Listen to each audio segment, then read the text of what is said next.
Hello साथियों, वंदे मातरम, जय हिंद। सभी को गुड मॉर्निंग। सभी एसएससी जीडी वाले बच्चे जल्दी से क्लास में जुड़ जाएंगे। आज का हमारा हिंदी का क्लास नंबर 8 चल रहा है। प्रीवियस ईयर क्वेश्चन का हम यहाँ पे डिस्कस कर रहे हैं, जिसमें 20 प्रश्न का आपको सही जवाब देना है। तो एक बार सभी एसएससी जीडी वाले बच्चे क्लास में जुड़ जाएंगे और वीडियो को जल्दी से लाइक कर देंगे और अपने सभी दोस्तों के पास इसको शेयर कर देंगे, ताकि सभी लोग जल्दी से क्लास में जुड़ जाएं। तो चलिए साथी, हिंदी का आज पहला प्रश्न देखते हैं। तो बच्चों, पहला प्रश्न आपके सामने आ गया है।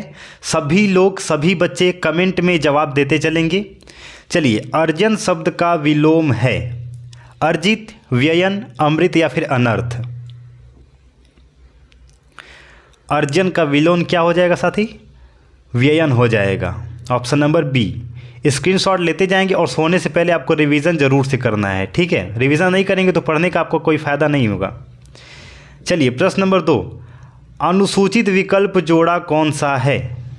अनुसूचित विकल्प जोड़ा अनुराग विराग, कटु मधुर, उन्नत उन्नति, अल्पज्ञ बहुज्ञ।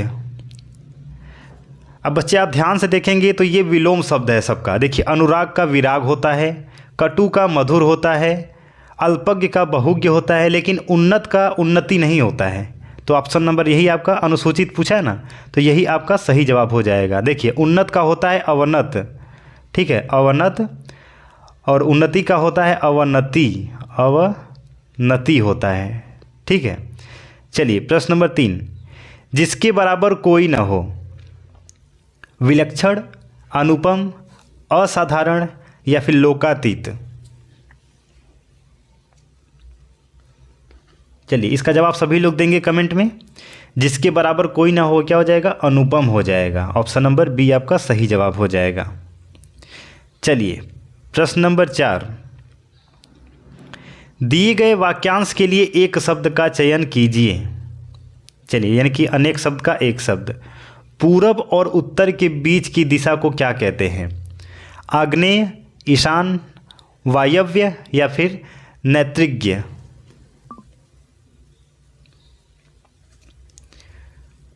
तो साथियों, पूरब और उत्तर के बीच के दिशा को हम क्या बोलते हैं? ईशान बोलते हैं। क्या बोलते हैं? ईशान। ये इंपॉर्टेंट है, एसएससी जीडी एमटीएस में बहुत बार ये क्वेश्चन देखा गया है, स्क्रीनशॉट ले लेंगे। चलिए, आंख का पर्यायवाची, सभी साथी इसका कमेंट में जवाब देंगे। लोचन, पावक, वसन, प्रभा। ऑप्शन पढ़े होंगे तो पहले ही आपको इसका जवाब मिल गया होगा। देखिए, आंख का क्या होता है? लोचन होता है। ऑप्शन नंबर बी सही, ऑप्शन नंबर ए सही जवाब हो जाएगा।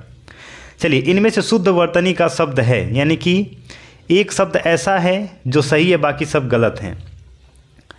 चलिए, option number A Jyotsna, B Jyotsna, C Jyotsna, D Jyotsna. देखिए, पढ़ने में सब एक जैसा है, लेकिन इसमें से सही वर्तनी कौन सा है ये आपको चूज करना है। ज्योतना को हम कैसे लिखते हैं? ऑप्शन नंबर सी, ज्योत्सना लिखते हैं हम। ऑप्शन नंबर सी आपका सही जवाब हो जाएगा। अंधे के हाथ बटेर लगना। चलिए, अंधा भी अपना लक्ष्य प्राप्त कर सकता है, अंधेरे में कोई वस्तु मिल जाना, अब पात्र को बड़ी सफलता मिलना या फिर मुसीबत पर मुसीबत आना। चलिए बताइए, इसका जवाब क्या हो जाएगा? अंधे के हाथ बटेर लगना। अब देखिए, अंधे के हाथ बटेर यानी कि अपात्र की बड़ी सफलता मिलना। ऑप्शन नंबर सी हो जाएगा, अपात्र की बड़ी सफलता मिलना। चलिए, क्वेश्चन नंबर 8। खराद पर चढ़ना का अर्थ कौन सा विकल्प है? शत्रु के आमने सामने आना, कठिनाई में पड़ना, जांच में आना या फिर सच्चाई का सामना करना। तो खराद पर चढ़ना मतलब उसकी जांच हो चालू हो गई, यानी कि जांच में आना। ऑप्शन नंबर सी आपका सही जवाब हो जाएगा। चलिए, अगला प्रश्न। चलिए, इसमें निर्देश दिया गया है, साथ ही हिंदी में आपको निर्देश जरूर पढ़ना है। दिए गए विकल्पों में से सही चयन करके रिक्त स्थान भरना है हमको। चलिए देखते हैं क्या है। विचार तो सबके भीतर होते हैं, लेकिन उन विचारों का एक देना हर किसी के बस की बात नहीं। क्या देना? दिशा, पुष्टि, मार्ग या फिर दृढ़ता। अब देखिए, विचार तो सबके भीतर होते हैं, लेकिन उन विचारों को एक दिशा देना, यानी कि ऑप्शन नंबर ए, हर किसी के बस की बात नहीं। चलिए अगला प्रश्न, तुम कहाँ जा रहे हो, वाक्य का प्रकार स्पष्ट कीजिए। यह कौन सा वाक्य है? चलिए क्लास 4 का ये क्वेश्चन है। विधिवाचक, प्रश्नवाचक, निषेधवाचक या फिर विस्मयवाचक। तुम कहाँ जा रहे हो, इस सवाल का जवाब आप लोग कमेंट में देंगे। मैं इसका जवाब आपको नहीं बताऊंगा क्योंकि ये बहुत ही सरल क्वेश्चन है। तो चलिए इसका कमेंट में जवाब सब लोग देंगे। चलिए अगला प्रश्न, वह दंड से बचना चाहता था इसलिए भाग गया। यह एक संयुक्त वाक्य है, इसका सरल रूप होगा। चलिए बताइए, इसका सरल रूप बताना है। क्योंकि वह दंड से बचना चाहता था इसलिए भाग गया, दंड से बचने के लिए वह भाग गया, वह भाग गया क्योंकि दंड से बचना चाहता था, या फिर वह भागा क्योंकि उसे दंड से बचना था। तो देखिए क्या लिखा है, वह दंड से बचना चाहता था इसलिए भाग गया, यानी कि दंड से बचने के लिए वह भाग गया। ऑप्शन नंबर बी आपका सही जवाब हो जाएगा। चलिए, संधि के 3 भेद होते हैं, रिक्त स्थान भरना है। स्वर संधि, दूसरा कौन सा संधि है और तीसरा कौन सा संधि है, ये आपको बताना है। स्वर व्यंजन विसर्ग, या फिर यण आयादि, या फिर व्यंजन यण, या फिर आयादि व्यंजन। चलिए, संधि के 3 भेद होते हैं ये तो आपको पता चल गया, लेकिन कौन कौन से? पहला स्वर, दूसरा व्यंजन, तीसरा विसर्ग, यानी कि ऑप्शन नंबर ए आपका सही जवाब हो जाएगा। ये इंपॉर्टेंट था, स्क्रीनशॉट ले लेंगे। चलिए, हितैषी का संधि विच्छेद क्या होगा? चलिए बताइए। हिते प्लस सी, हित प्लस एसी, हितेश प्लस ई, या फिर हित प्लस सी। चलिए सभी लोग जवाब देंगे इसका। तो हितैषी का विलोम शब्द क्या हो जाएगा? हित प्लस एसी, यानी कि ए का मात्रा इसमें जुड़ा होता है, हित plus AC. Option number B आपका सही जवाब हो जाएगा। परमेश्वर में कौन सा समास है? द्वंद्व समास, कर्मधारय समास, अव्ययी भाव समास, या फिर तत्पुरुष समास।